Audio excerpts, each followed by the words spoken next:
मैं रजनीकांत द्विवेदी आज फिर डीएसआर पब्लिक स्कूल की तरफ से कक्षा 4 की हिंदी की पुस्तक का दूसरा अध्याय सभी छात्रों के समक्ष लेकर के उपस्थित हुआ हूं, जिसमें एक किस्से भरी कहानी है जिसका नाम है आंखें होने पर भी। ये किस्से भरी कहानी बादशाह अकबर और बीरबल की ये कहानी है। इसमें बुद्धिमानी का प्रयोग हम किस प्रकार से करते हैं, इसी बात को दिखाया गया है। जैसा हम सब ये जानते हैं कि बीरबल जो था वो एक बुद्धिमान और प्रकांड विद्वान था। उसी की एक ये किस्से भरी कहानी है। किस्से यानी कहावत के रूप में ये इस कहानी को दिया गया है। तो आइए हम सभी छात्र इस किस्से भरी कहानी का आनंद लेते हुए एक एक शब्द को ध्यान देते हुए इसका अध्ययन करेंगे और इसको समझेंगे। मुगल बादशाह अकबर समय समय पर अपने प्रिय मंत्री बीरबल की बुद्धिमानी और चतुराई की परीक्षा लेते रहते थे। वो समय समय पर अकबर जो थे अपने प्रिय माने प्यारा मंत्री बीरबल की बुद्धिमानी और चतुराई की परीक्षा लेते रहते थे। एक दिन जब बीरबल राज दरबार में पहुंचे तो बादशाह अकबर ने उन्हें एक कार्य सौंपते हुए कहा, बीरबल, हमारे राज्य में जितने भी लोगों को दिखाई नहीं देता उन लोगों की एक सूची बनाओ। बहुत ही ये कठिन कार्य, असंभव कार्य, जिसको बादशाह अकबर ने बीरबल को के सामने इस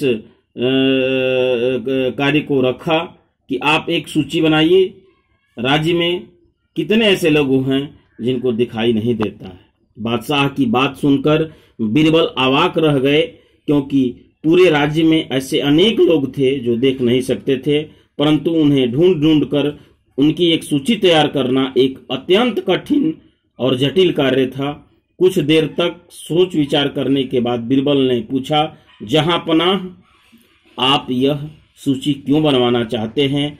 तब बादशाह अकबर बोले, क्योंकि मैं उन लोगों को दान देना चाहता हूं। बीरबल बोले, जहांपनाह, मुझे लगता है इस राज्य में जिन लोगों को दिखाई देता है उनसे कहीं अधिक ऐसे लोग हैं जिन्हें दिखाई नहीं देता। ये बात बीरबल किस्से के रूप में कहा, एक कहावत के रूप में कहा कि जिन लोगों को दिखाई देता है उनसे अधिक लोग ऐसे हैं जिन्हें दिखाई नहीं देता है।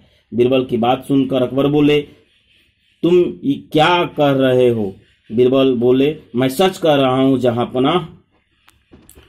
उसके बाद आगे देखेंगे। तब तक अकबर बीरबल को चुनौती देते हुए बोले, तो ठीक है, तुम अपनी बात सिद्ध करके दिखाओ। बीरबल ने हाथ जोड़कर कहा, जी हुजूर, मैं आपकी आज्ञा का पालन अवश्य करूंगा। यह बात कहकर बीरबल दरबार से चले गए। अगली सुबह बीरबल चारपाई का एक ढांचा और अपने नौकर को साथ लेकर घर से निकले और फिर राज्य के एक मुख्य चौराहे पर पहुंचे। उस ढांचे को सड़क पर रखकर उन्होंने अपने नौकर के हाथ में कलम और एक पुस्तिका थमा दी। इसके बाद वे स्वयं चारपाई की बुनाई करने में लग गए। कुछ ही देर बाद वहां से लोगों का आना जाना शुरू हो गया। आते जाते हुए लोग जो थे बीरबल को चौराहे पर चारपाई की बुनाई करते देख आश्चर्यचकित यानी हैरान रह गए। जो भी व्यक्ति उस चौराहे से गुजरता वह बीरबल से एक ही प्रश्न पूछता, अरे बीरबल, यह आप क्या कर रहे हैं? लेकिन बीरबल किसी के भी प्रश्न का उत्तर देने की बजाय चारपाई की बुनाई करते रहे। वैसे भी उन्होंने पहले ही अपने नौकर को उनसे प्रश्न पूछने वालों के नाम अपनी पुस्तिका में लिखने का आदेश दे रखा था।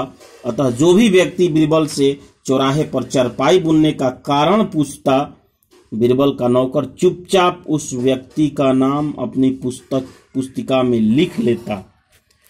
ये बहुत ही कठिन कार्य, जिसको आसान बनाने के लिए बीरबल उस नौकर की सहायता से उन सभी व्यक्तियों का नाम एक अपनी पुस्तिका में वो दर्ज करा देता था। जल्द ही यह खबर पूरे राज्य में फैलती हुई बादशाह अकबर के कानों तक जा पहुंची। बीरबल की इस अजीब हरकत के बारे में जानकर वे उत्सुक होकर उनसे मिलने पहुंचे। बीरबल को सड़क के बीचों बीच चारपाई बुनते देख अकबर ने आश्चर्य से पूछा कि बीरबल, यह तुम क्या कर रहे हो? यही बात बादशाह अकबर भी बीरबल से पूछे कि यह तुम क्या कर रहे हो। यह सुनकर बीरबल ने अपने नौकर को बादशाह का नाम भी अपनी सूची में लिखने का संकेत यानी इशारा कर दिया। उनके नौकर ने अकबर का नाम भी अपनी सूची में लिख लिया। अगले दिन बीरबल दरबार में पहुंचे और बादशाह को सूची देते हुए बोले, जहांपनाह, यह उन लोगों के नाम की सूची है जो देख नहीं सकते। सूची में अन्य लोगों के साथ अपना नाम भी देखकर बादशाह अकबर क्रोधित होकर बोले, इस सूची में तुमने मेरा नाम क्यों लिखा है? बीरबल ने उन्हें समझाते हुए बोले, जहांपनाह, जितने भी लोगों ने मुझे चारपाई बुनते देखा, उन सबने देखते व जानते बूझते हुए भी मुझसे पूछा कि मैं क्या कर रहा हूं। इसका अर्थ तो यही हुआ न जहांपनाह कि आंखें होने पर भी उन्हें दिखाई नहीं देता। यहां तक कि आपने भी मुझसे वही प्रश्न किया जबकि आप देख रहे थे कि मैं चारपाई बुन रहा था। बीरबल की बात सुनकर बादशाह अकबर हंस पड़े और बोले, बीरबल, अब मैं समझ गया हूं कि हमारे राज्य में कितने लोगों को दिखाई नहीं देता। यानी हंस पड़े और वे केवल इस बात को जानना चाहते थे कि बीरबल की बुद्धिमानी और विद्वता कितनी है। तो हम लोग इस किस्से भरी कहानी को पढ़ा और समझा।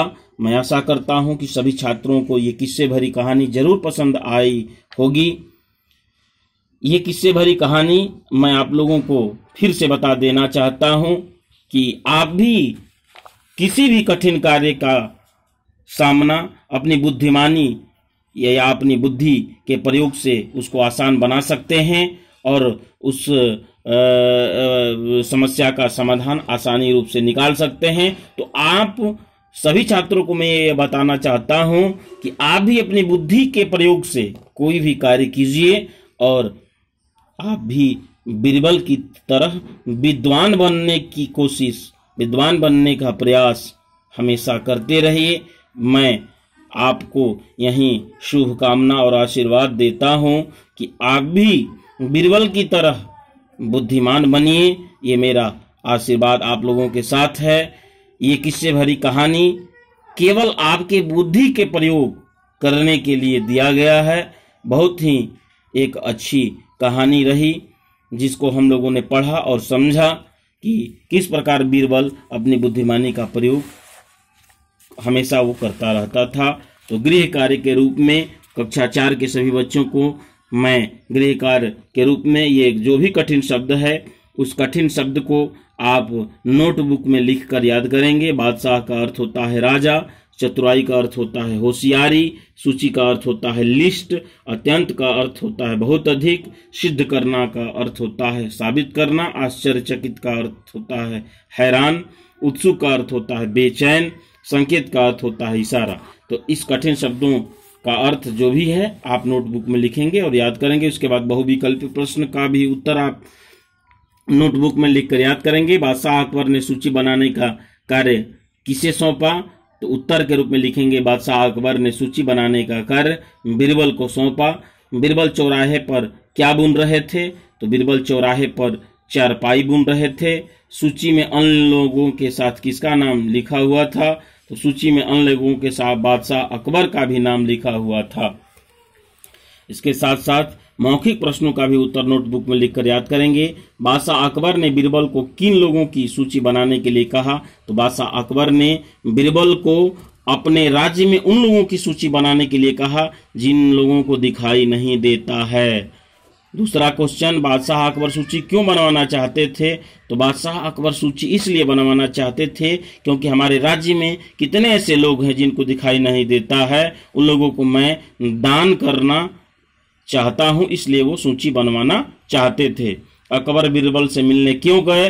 तो अकबर बीरबल से मिलने के लिए इसलिए गए क्योंकि बीरबल का ये कारनामा आश्चर्यचकित करने वाला था, क्योंकि बीरबल चौराहे पर जाकर के चारपाई बुनने का काम कर रहे थे।